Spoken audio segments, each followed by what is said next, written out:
দ্বিতীয় দিবস গতবার একবার হয়েছে। এটা রাষ্ট্রীয় মর্যাদায় আজকে আমরা পালন করলাম। মহামান্য রাষ্ট্রপতি এসছেন, মাননীয় প্রধানমন্ত্রী এসছেন, তিন বাহিনী প্রধান এবং স্বরাষ্ট্র মন্ত্রণালয়ের সিনিয়র সচিব, বিজিবির মহাপরিচালক জেনারেল সাহেব সহ আমরা সবাই এবং শহীদ পরিবারের যারা সদস্য নিকটাত্মীয় তারাও পুষ্পমাল্য অর্পণ করেছেন। আজকে বিকেলে দোয়া মাহফিল আছে, ইফতার পার্টি আছে, সেখানে কিছু আলোচনা সভা হবে। এই মুহূর্তে আমার অনুভূতি হচ্ছে বাংলাদেশের স্বাধীনতার সার্বভৌমত্ব রক্ষার্থে যারাই জীবন দিয়েছেন তারা চিরস্মরণীয়, চিরভাস্বর। এই পিলখানা হত্যাকাণ্ড শুধু বাংলাদেশে নয়, পৃথিবীর নৃশংস হত্যাকাণ্ডগুলোর মধ্যে অন্যতম। এই জঘন্য হত্যাকাণ্ডের পিছনে কী উদ্দেশ্য ছিল তা খুঁজে বের করার জন্য তৎকালীন সরকার দুটো কমিটি করেছিল, যার কমিটির রিপোর্টগুলো শেষ পর্যন্ত প্রকাশিত হয়নি। গত অন্তর্বর্তীকালীন সরকারের সময়ে একটা স্বাধীন জাতীয় তদন্ত কমিশন গঠন করা হয় এবং সেই কমিশনের রিপোর্ট আমাদের সামনে এসছে। এই আমরা সরকারে এসছি জনগণের ম্যান্ডেট নিয়ে অল্প কিছুদিন হলো। তার আগে ইন্টারিম গভর্নমেন্টের সময় এই রিপোর্ট তারা হাতে পেয়েছে। সেই রিপোর্ট বাস্তবায়নের জন্য তেমন কোনো পদক্ষেপ নেওয়া হয়নি।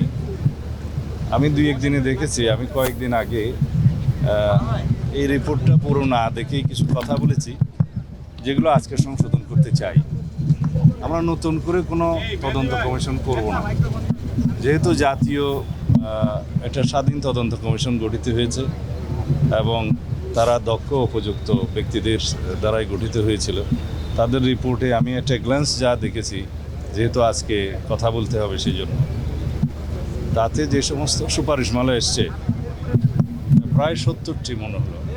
আমি আরও ডিটেল দেখব।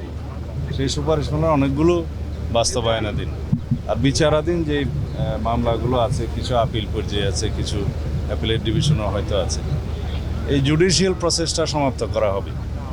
আর অন্যান্য যে সমস্ত রিকমেন্ডেশনস আছে এগুলো আমরা ধাপে ধাপে বাস্তবায়ন করব ইনশাআল্লাহ। এবং শহীদ পরিবারদের এই জাতিকে আশ্বস্ত করতে চাই যে পিলখানা হত্যাকাণ্ডের যথাযথ বিচার করা হবে এবং ন্যায় বিচার নিশ্চিত করা হবে, যাতে এই জাতীয় কোনো ঘটনা আমাদেরকে জাতীয় জীবনে আর না দেখতে হয় ভবিষ্যতে। সেজন্য যে সমস্ত পদক্ষেপ নেওয়া জরুরি সমস্ত পদক্ষেপগুলো আমরা নেব ইনশাআল্লাহ। বাংলাদেশের স্বাধীনতা সার্বভৌমত্বের প্রতি হুমকি ছিল এই একটি ঘটনা, এবং বাংলাদেশের সেনাবাহিনীকে আন্ডারমাইন করা বা দুর্বল করা এটা একটা লক্ষ্য ছিল। সেটা তাদেরই থাকতে পারে যারা বাংলাদেশের স্বাধীনতা সার্বভৌমত্বে বিশ্বাস করে না অথবা একটা দুর্বল রাষ্ট্র হিসেবে এই দেশকে দেখতে চায়। ধন্যবাদ।